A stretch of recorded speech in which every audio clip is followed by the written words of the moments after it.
والعاقبة للمتقين والصلاة والسلام على سيدنا محمد الصادق الوعد الأمين أما بعد فأعوذ بالله السميع العليم من الشيطان الرجيم بسم الله الرحمن الرحيم وَإِنْ اور اگر طائفتان دو گروہ من المؤمنین مومنین کے اقتتلوا آپس میں لڑ پڑیں فَأَصْلِحُوا بَيْنَهُمَا تو ان دونوں گروہوں کے درمیان آپس میں اصلاح کرو، صلح کرو۔ فَإِنْ بَغَتْ إِحْدَاهُمَا پھر اگر زیادتی کرے ان دو گروہوں میں سے کوئی ایک گروہ علی الاخری دوسرے گروہ پر فقاتلوا پھر تم قتال کرو، لڑائی کرو التی اس گروہ سے تبغی جو زیادتی کر رہی ہے حتی تفیء یہاں تک کہ وہ گروہ لوٹ آئے الی امر اللہ اللہ کے حکم کی طرف۔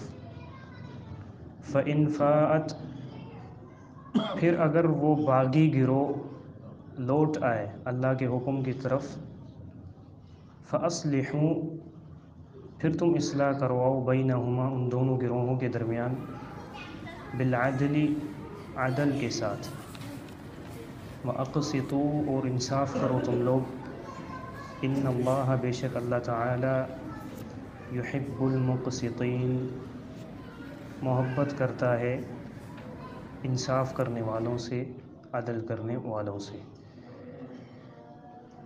پیچھے ہم نے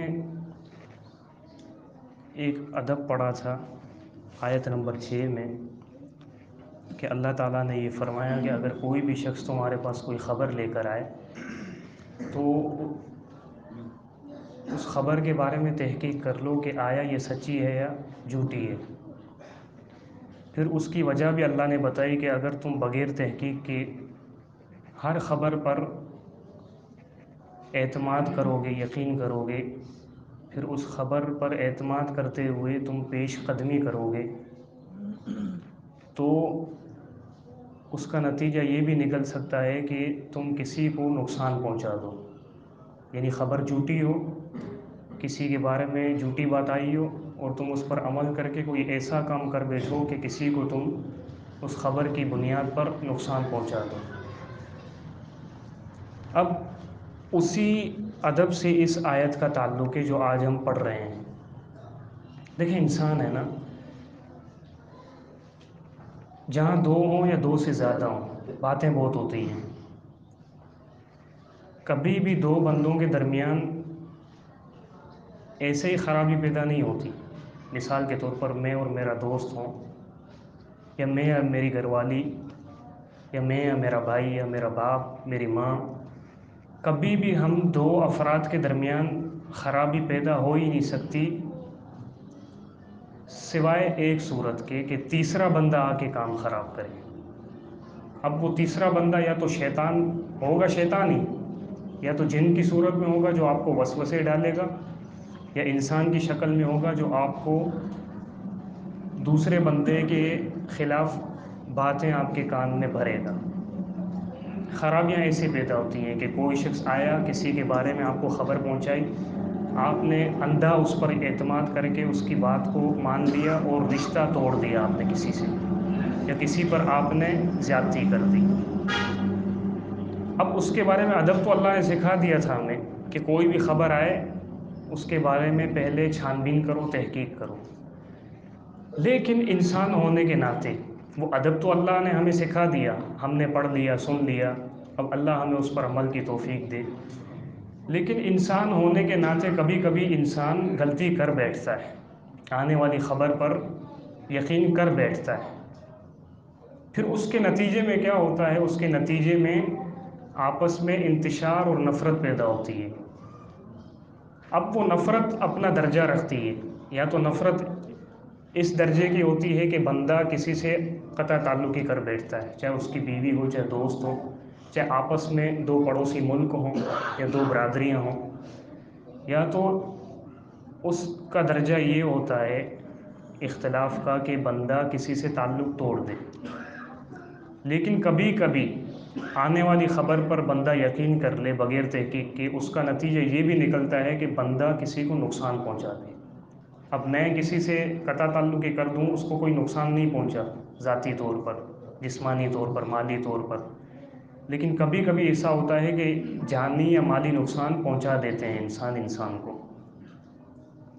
اس لیے اللہ تعالیٰ نے یہ ہمیں انسان ہونے کے ناطے سکھایا۔ کیا سکھایا؟ وَإِن طَائِفَتَانِ مِنَ الْمُؤْمِنِينَ اقْتَتَلُوا فَأَصْلِحُوا بَيْنَهُمَا، اگر دو مومن، چاہے افراد ہوں دو، یا چھوٹی یا بڑی جماعت ہوں، یا دو مسلمانوں کے ملک ہوں، یا دو برادریاں ہوں، کسی بھی شکل میں دو مومن آپس میں لڑ پڑیں، اب تمہارا کام کیا بنتا ہے؟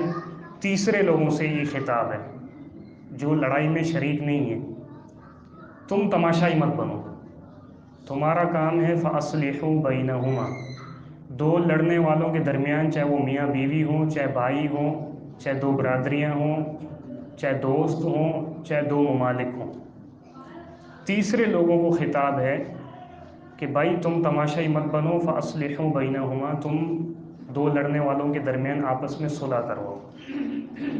اب دیکھیں یہاں پہ ہم پڑھتے ہیں نا گرامر کے لحاظ سے، یہاں پہ لفظ آیا ہے ان، وَإِن طَائِفَتَانِ مِنَ الْمُؤْمِنِينَ اقْتَتَلُوا۔ میں تھوڑا سا فرق آپ کو بتاتا ہوں تاکہ بات واضح ہو جائے۔ ایک لفظ ہوتا ہے ان، دوسرا لفظ ہوتا ہے اذا، دونوں کا معنی جب ہم ترجمہ کریں گے اردو میں تو قریب قریب ملتا ہے۔ ان کا معنی ہوتا ہے اگر، اذا کا معنی ہوتا ہے جب۔ جب اذا کا لفظ استعمال ہوتا ہے نا تو اس کا مطلب کہ آگے جو بات ذکر ہو رہی ہے وہ لا محالہ ہونی ہے۔ میں مثال کے طور پر آپ کو اردو میں سمجھاتا ہوں۔ میں عبداللہ کو کہوں میں جب تمہارے پاس آؤں گا تو تمہیں 500 روپے دوں گا، اس کا مطلب میں اس کے پاس لازمی جاؤں گا۔ میرے الفاظ سے پتہ چلا میں جب آؤں تو تم مجھ سے 500 روپے مانگ لینا، جب آؤں۔ لیکن اگر میں اس کو یہ کہوں نا کہ اگر میں تمہارے پاس آیا تو تم مجھ سے 500 روپے مانگ لینا، اب اس اگر والے لفظ میں ایک اشکال ہے کہ پتہ نہیں یہ آئے گا یا نہیں آئے گا۔ اگر آؤں تو لے لینا، اگر نہ آؤں اس کا مطلب یہ بھی نکلتا ہے۔ تو یہاں اللہ کہہ رہا ہے اگر دو مومنوں کی جماعت آپس میں لڑ پڑے، اس کا مطلب یہ ان جو ہے نا ان کاموں پر بولا جاتا ہے جو بہت کم ہوتے ہیں، جن میں نہ ہونے کا چانس ہوتا ہے۔ اس کا مطلب کیا ہے کہ اگر دو مومنوں کی جماعتیں لڑ پڑیں، اس کا مطلب کہ بھائی نہیں لڑنا چاہیے۔ سمجھ رہے بات کو؟ میں اگر کہوں نا کہ اگر میں عبداللہ تمہارے پاس آؤں تو تم مجھ سے 500 روپے لے لینا، اس کا مطلب کہ میں نہیں بھی آ سکتا۔ تو اللہ یہی سمجھا رہا ہے کہ بھائی مومنوں کی شان تو یہ ہے ہی نہیں ویسے کہ لڑیں وہ آپس میں۔ وَإِن طَائِفَتَانِ، اگر آپس میں لڑ پڑیں، انسان ہونے کے ناطے خرابیاں ہوتی ہیں پیدا شیطان کے ذریعے، وہ شیطان انسان بھی ہوتا ہے، جن بھی ہوتا ہے۔ اگر مثال کے طور پر لڑ پڑیں، ایک چیز واقع ہو سکتی ہے انسان ہونے کے ناطے، اس لیے اللہ نے ہمیں لاوارث نہیں چھوڑا، وہاں بھی رہنمائی دی ہے۔ پھر کیا کرنا ہے تمہیں؟ فَأَصْلِحُوا بَيْنَهُمَا، دو لڑنے والے بندوں کے درمیان اصلاح کرواؤ۔ اب دوسری گرامر کے لحاظ سے ایک اور بات آپ کو بتاؤں۔ جملہ ہوتا ہے شرطیہ، یعنی اس میں ایک شرط ہوتی ہے۔ مثال کے طور پر اگر تم گلاٹی مارو گے تو میں تمہیں 500 روپے دوں گا، ایک شرط بیان ہوئی ہے نا کہ بھائی یہ شرط ہے کہ تم مجھے گلاٹی مار کر دکھاؤ تو میں تمہیں انعام دوں گا۔ ایسے جملے جب عربی میں استعمال ہوتے ہیں، شرط کے معنی میں کوئی جملہ ہو، پھر اس میں کوئی کام ذکر ہوتا ہے، تو اس کا مطلب یہ ہوتا ہے کہ وہ کام ہوا نہیں ہو، ہونے والا ہو، اس سے پہلے تمہیں یہ کرنا ہے۔ آپ کو مثال دیتا ہوں، اللہ تعالیٰ نے فرمایا اذا قمتم الى الصلاة فاغسلوا وجوهكم وايديكم الى المرافق وامسحوا برؤوسكم وارجلكم الى الكعبين۔ وضو کا اللہ نے ذکر کیا، وہاں پہ کیا جملہ ہے؟ جب تم کھڑے ہو جاؤ نماز کے لیے تو وضو کرو۔ اب کیا بندہ کھڑے ہو کر وضو کرتا ہے؟ جب پہلی صف میں یا کسی بھی صف میں آتا ہے نماز پڑھنے کے لیے، کیا اس وقت وضو کرتا ہے؟ نہیں۔ اس کا مطلب کہ جب تمہارا ارادہ بنے نماز پڑھنے کا تو اس سے پہلے وضو کرو، اس کا یہ مطلب ہے۔ ترجمہ جب ہم کریں گے تو ترجمہ یہ بنتا ہے کہ جب تم نماز کے لیے کھڑے ہونے لگو تو وضو کرو۔ اب کھڑے ہو کر تو ہم وضو نہیں کرتے نماز کے لیے، نماز سے پہلے کرتے ہیں۔ اس کا مطلب کہ اگر تمہارا نماز کا ارادہ بنے تو تم وضو کرو۔ تو یہاں پہ اللہ یہ نہیں کہہ رہا کہ لڑ پڑے تو پھر اصلاح کرو۔ ہم ترجمہ اکثر یہی کرتے ہیں کہ دو مومنوں کی جماعت لڑ پڑے تو ان کے درمیان اصلاح کرو، نہیں۔ اس کا مطلب یہ ہے کہ صورتحال ایسی سنگین بن جائے کہ تمہیں لگے کہ اب ان دونوں کے لڑنے کا ارادہ ہو گیا ہے، تو ان کو لڑنے ہی نہ دو، اس سے پہلے ہی اصلاح کر دو۔ یہ اللہ سمجھا رہا ہے۔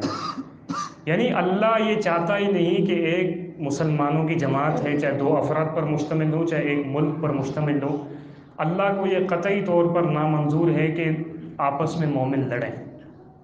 اس کی وجہ کیا ہے؟ اتنی اللہ تفصیل بتا رہا ہے۔ اس کی وجہ یہ ہے، میں نے آپ کو شروع میں بھی بتایا تھا کہ شریعت کے 5 مقاصد ہیں۔ شریعت کے جتنے بھی احکامات ہیں اس کے 5 مقاصد ہیں۔ ان میں سے ایک مقصد کیا ہے؟ دین محفوظ ہو، جان محفوظ ہو، عقل محفوظ ہو، مال محفوظ ہو، نسل محفوظ ہو۔ یہ 5 مقاصد ہیں۔ ان میں سے ایک مقصد دین محفوظ ہو۔ اب مجھے آپ بتائیں یہ دین کن کے لیے آتا ہے؟ جانوروں کے لیے یا فرشتوں کے لیے؟ انسانوں کے لیے آتا ہے۔ یعنی اس دین پر عمل انسانوں نے کرنا ہوتا ہے، فرشتوں نے آ کر نہیں کرنا ہوتا۔ اگر یہ مومن آپس میں بکھر جائیں گے، اختلاف کا شکار ہو جائیں گے، تو اس کا مطلب دین محفوظ نہیں ہے۔ جب دین محفوظ نہیں ہے تو اس کا مطلب اس خطے میں اللہ کی عبادت کو بھی خطرہ ہے۔ جہاں دین ہوگا تو وہاں اللہ کی عبادت ہوگی نا، تو زمین تو اللہ کے لیے ہے، زمین پر تو اللہ کی عبادت ہونی چاہیے۔ جہاں دین خطرے میں ہے تو اس کا مطلب اللہ کی عبادت خطرے میں۔ اور دین کیسے خطرے میں پڑتا ہے؟ جب مسلمانوں کی اجتماعیت خطرے میں پڑ جائے کہ آپس میں ہی وہ لڑ پڑے۔ اس لیے تیسرے لوگ جو لڑائی میں شریک نہیں ہیں ان کو یہ حکم دیا جا رہا ہے، ادب سکھایا جا رہا ہے۔ یہ صورت ہے ہی آداب کی، جیسے میں نے آپ کو شروع میں بتایا کہ دو لڑ رہے ہوں بندے کسی بھی سبب سے، جسے ہمارے معاشرے میں وراثت کا مسئلہ ہے، طلاق کا مسئلہ ہے۔ اب یہ بڑے مسئلے بن گئے، بڑے ایشو بن گئے ہیں، دو خاندانوں یا دو بھائیوں کے درمیان نفرت کے بڑے اسباب بن گئے ہیں۔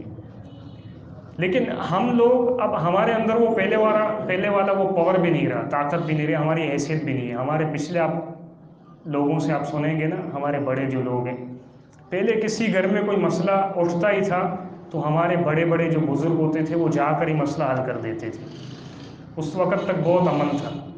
جب ہم نے یہ دلچسپی چھوڑ دی نا، ہم نے چھوڑا نا وہ جانے اس کا کام جانے، فلاں جانے اس کا کام جانے، اب رشتے ختم بھی ہو رہے ہیں، اجتماعیت ہماری ختم ہو رہی ہے۔ پہلے لوگ ایک دوسرے کو جانتے تھے، آج نیو جنریشن ہے وہ کسی کو جانتی بھی نہیں ہے۔ اس کی وجہ یہ ہے کہ وہ تعلق ہی نہیں رہا۔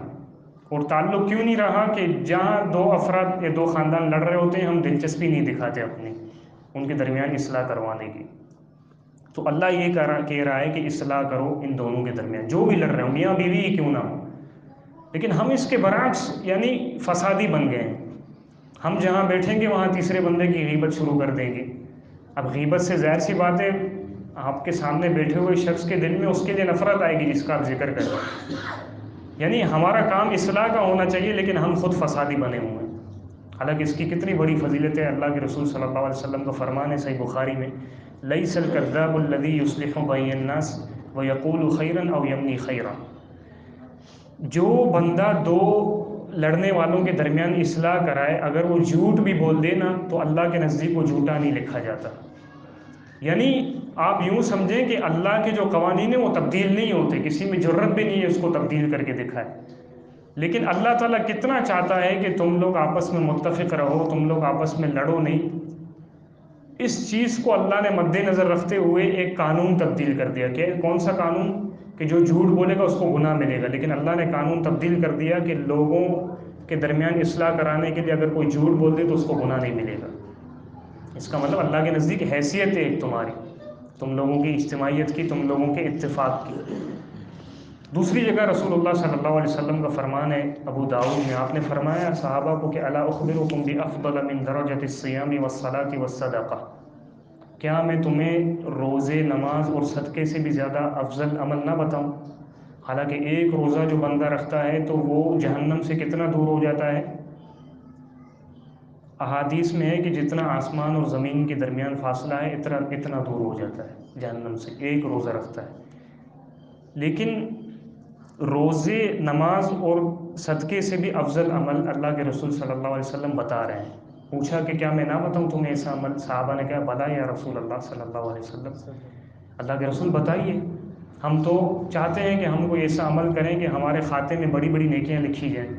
آپ نے فرمایا کہ اصلاح ذات البین، آپس میں اصلاح کروانا، آپس میں جہاں پہ لڑائی ہو جائے، جہاں بگاڑ ہو وہاں اصلاح کروانا، یہ نماز، روزے اور صدقے سے بھی افضل ہے۔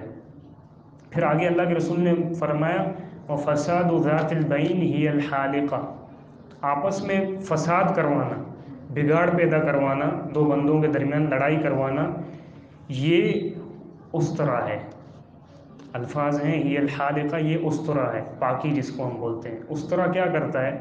آپ کے سر سے بالوں کو چٹ کر کے رکھ دیتا ہے، بال کا نام و نشان بھی نہیں رہتا، بال کا نام نشان بھی نہیں رہتا استرا استعمال کرنے کے بعد۔ تو اگر تم لوگ آپس میں فساد کرواؤ گے نا اصلاح کی بجائے، تو ہی الحالقہ، جس طرح استرا سر سے بالوں کو بالکل اکھیڑ کے رکھ دیتا ہے، اس طرح تمہارے اندر تمہاری اجتماعیت ختم ہو جائے گی اور دین خطرے میں پڑ جائے گا۔ یعنی یہ دین کے لیے استرا ہے، آپس میں فساد کروانا، کہ دین ختم ہو جائے گا اس سے اللہ کی عبادت کو خطرہ ہوگا، کہ اللہ نے دین تو اس لیے نازل کیا کہ اللہ کی عبادت کی جائے، اور اس وقت کی جائے گی جب تم لوگ جماعت کی شکل میں ہوگے، اتفاق کی شکل میں ہوگے۔ اگر تم لوگ فساد کروانا شروع کر دو گے تو یہ اسی طرح تمہیں کاٹ کر رکھ دے گا، تمہارے رشتے ناتوں کو، جس طرح اس طرح بالوں کو اکھیڑ کے رکھ دیتا ہے۔ آگے اللہ نے فرمایا فَإِن بَغَتْ إِحْدَاهُمَا عَلَى الْأُخْرَى، مثال کے طور پر دو بندے آپس میں لڑ پڑے ہیں، تم تیسرے لوگوں نے ان دونوں کے درمیان اصلاح کروائی، لیکن ان دونوں میں سے کوئی ایک شخص زیادتی پر اتر آیا ہے، وہ اصلاح کروانے کے لیے راضی ہی نہیں ہو رہا۔ پھر اس وقت کیا کرنا ہے؟ پھر اس وقت اللہ نے کہا کہ فَقَاتِلُوا الَّتِي تَبْغِي، پھر اس بندے سے جو اصلاح نہیں کر رہا، اصلاح پر آمادہ نہیں ہو رہا، اپنا جھگڑا ختم نہیں کرنا چاہتا، بلکہ مزید وہ زیادتی کر رہا ہے سامنے والے پر، کس طرح؟ کسی بھی طرح اس کی جان کو خطرہ دے رہا ہو، اس کے مال کو ہڑپ کرنے کا سوچ رہا ہو، جیسا کہ آج کل اسے ہو رہا ہے۔ پھر تمہارا کام یہ ہے کہ جو زیادتی کر رہا ہے اب اس سے قتال کرنا ہے۔ قتال کس طرح کرنا ہے؟ جتنی اللہ نے تمہیں طاقت دی ہے، ہاتھ سے کرو، کسی بھی طریقے سے تم لوگ اس سے لڑ سکتے ہو۔ کب تک لڑنا ہے؟ حتی تفیء الی امر اللہ، یہاں تک کہ وہ اللہ کے حکم کی طرف نہ لوٹ آئے۔ اللہ کا حکم کیا ہے؟ اصلاح، یعنی اس کو تم مار کوٹ کر بھی مجبور کرو کہ اس جھگڑے کو ختم کرو، اس کو ختم کرو۔ فَإِن فَاءَتْ فَأَصْلِحُوا بَيْنَهُمَا بِالْعَدْلِ وَأَقْسِطُوا، اگر تم نے اس پر زور آزمائی کی، تم نے اس سے لڑائی کی یہاں تک کہ وہ لوٹ آیا اللہ کے حکم کی طرف، یعنی اصلاح کے لیے آمادہ ہو گیا، اب تم نے کیا کرنا ہے؟ فَأَصْلِحُوا بَيْنَهُمَا بِالْعَدْلِ وَأَقْسِطُوا، اب ان دونوں کے درمیان عدل کے ساتھ تم فیصلہ کرو۔ ہمارے یہاں فیصلے کیسے ہوتے ہیں؟ جو زور آور ہوتا ہے نا، دو بندے لڑتے ہیں، جب ہم ان میں اصلاح کروانا چاہتے ہیں، ایک بندہ زور دکھاتا ہے، ظلم پر اتر آتا ہے، تو ہم فیصلے کروانے جاتے ہیں، تو ہمارے فیصلے کیسے ہوتے ہیں؟ زور والے کے زور کو دیکھ کر کمزور کو دبا دیا جاتا ہے۔ مثال دیتا ہوں، ہمارے یہاں وراثت کا مسئلہ چل رہا ہے نا، ایک کے پاس ایویڈنس ہیں، ثبوت ہیں، جس کے حق میں حصہ جا رہا ہے، حالانکہ شرعی لحاظ سے دوسرے کا بھی حق بن رہا ہے، لیکن جب وہ ظلم پر اتر آتا ہے تو ہمارے فیصلے کیسے ہوتے ہیں؟ ہم اس کمزور کو کہتے ہیں کہ یار اللہ کے لیے چھوڑ دو یار، ہم اس کو درس دینے لگ جاتے ہیں، چھوڑ دو یار، فتنہ ہوگا، خرابی ہوگی، خاندان میں یہ ہوگا وہ ہوگا۔ یہ عدل نہیں ہے۔ اصلاح تو تم کروا رہے ہو، جھگڑا تو ختم ہو رہا ہے، لیکن اللہ کہہ رہا ہے کہ بالعدل واقسطوا، اصلاح کرواؤ لیکن عدل کے ساتھ۔ عدل کیا ہے؟ جس کا جو حق بنتا ہے اس کو حق دو۔ اگر وہ خود حق سے ہٹ رہا ہے تو یہ دوسری بات ہے، دو بندے لڑ رہے ہیں، ایک ظلم پر اتر آیا ہے، کسی کا حق اس نے ہڑپ کر دیا ہے، تیسرے لوگوں کا جو بھی شکل ہو، چاہے جماعت ہو چاہے افراد ہوں، ان کا کام بنتا ہے کہ ان کے درمیان اصلاح کرواؤ، کس طرح کہ جس کا جو حق ہے اس کو اس کا حق دلواؤ۔ تمہیں یہ اختیار نہیں ہے کہ کسی کے ظلم کو دیکھ کر تیسری پارٹی کو دبا دو کہ یار چھوڑو، تم اگر یہ حق مانگو گے اپنا تو وہ تمہیں مار دیں گے۔ نہیں بھائی، تمہارا کام ہی یہ ہے کہ اس کو بچاؤ اور ظالم کو سیدھا کرو۔ ہمارے یہاں یہ ہوتا ہے کہ اس کو دبا دیا جاتا ہے، لیکن یہ ہماری غیر ذمہ داری ہے۔ ہاں، ایک صورت یہ ہے کہ جس کی لڑائی ہے، اگر وہ اپنے آپ کو کمزور سمجھتا ہے، وہ حق پر ہے بھلے، لیکن اگر وہ اپنا حق چھوڑ دیتا ہے تو اس کے لیے اللہ تعالیٰ نے اجر رکھا ہے، جیسا کہ رسول اللہ صلی اللہ علیہ وسلم کو فرمان ہے ترمذی میں، ابو داؤد میں، کہ میں اس شخص کو ضمانت دیتا ہوں جنت میں ایک گھر کی۔ کس شخص کو؟ کہ جو حق پر ہے، لیکن حق پر ہوتے ہوئے وہ لڑائی اور جھگڑے کو چھوڑ دے۔ اگر وہ حق پر ہوتے ہوئے لڑائی جھگڑے کو خود چھوڑتا ہے، تیسرے لوگوں کے لیے یہ انعام نہیں ہے، تیسرے لوگوں کی ذمہ داری ہے اگر وہ فیصلہ کروانے آتے ہیں تو جس کا جو حق ہے اس کو اس کا حق دلوائیں۔ لیکن یہاں جھگڑنے والوں کے لیے بیان کیا جا رہا ہے کہ جو جھگڑنے والا ہے بھلے وہ حق پر ہے، اگر وہ اللہ کے لیے جھگڑا چھوڑ دیتا ہے، اپنے حق کو چھوڑ دیتا ہے، تو رسول اللہ صلی اللہ علیہ وسلم کا فرمان ہے کہ میں اس کو جنت میں گھر کی ضمانت دیتا ہوں۔ پھر اللہ تعالیٰ نے کہا کہ ان اللہ یحب المقسطین، انصاف کرو، اس لیے کہ اللہ تعالیٰ انصاف کرنے والوں کو پسند کرتا ہے، جس کا جو حق ہے اس کو حق دلواؤ۔ رسول اللہ صلی اللہ علیہ وسلم کا فرمان ہے صحیح بخاری میں کہ جو شخص دنیا میں انصاف کے ساتھ فیصلے کرتے ہیں، عدل کے ساتھ فیصلے کرتے ہیں، کل قیامت کے دن اللہ تعالیٰ کی دائیں جانب ان کے لیے ممبر رکھے جائیں گے موتیوں کے بنے ہوئے۔ پھر اللہ تعالیٰ ان انصاف کرنے والوں کو ان ممبروں پر بٹھائے گا۔ کس لیے بٹھائے گا؟ تاکہ پورے میدان محشر میں لوگوں کو پتہ چل جائے کہ یہ وہ لوگ ہیں جنہوں نے دنیا میں عدل کیا، یہ اللہ کی طرف سے ایک انعام ہے۔ تو خلاصہ کلام یہ ہے کہ انسان ہونے کے ناطے اگر دو افراد میں جھگڑا ہو جائے تو تیسرے لوگوں کو تماشا ہی نہیں بننا چاہیے، بلکہ تیسرے لوگوں کی ذمہ داری ہے کہ وہ لڑنے والے، چاہے میاں بیوی ہوں، بھائی ہوں، یا برادریاں ہوں، قوم ہوں یا ملک ہوں، تیسرے لوگوں کا یہ ذمہ داری بنتی ہے کہ وہ ان کے درمیان لڑائی کو ختم کروائیں، اور اگر کسی کی حق تلفی ہوتی ہے تو اس کو حق دلوائیں۔ اللہ تعالیٰ سے دعا ہے کہ اللہ تعالیٰ ہمیں ان باتوں کو سمجھنے کی توفیق عطا فرمائے۔ وآخر دعوانا ان الحمد للہ رب العالمین۔ اس ویڈیو کو زیادہ سے زیادہ شیئر کیجیے اور ہمارے چینل سبحانی مسجد لیاری کو سبسکرائب کیجیے اور صدقہ جاریہ کے مستحق بنیے۔ جزاکم اللہ خیرا کثیرا فی الدنیا والآخرہ۔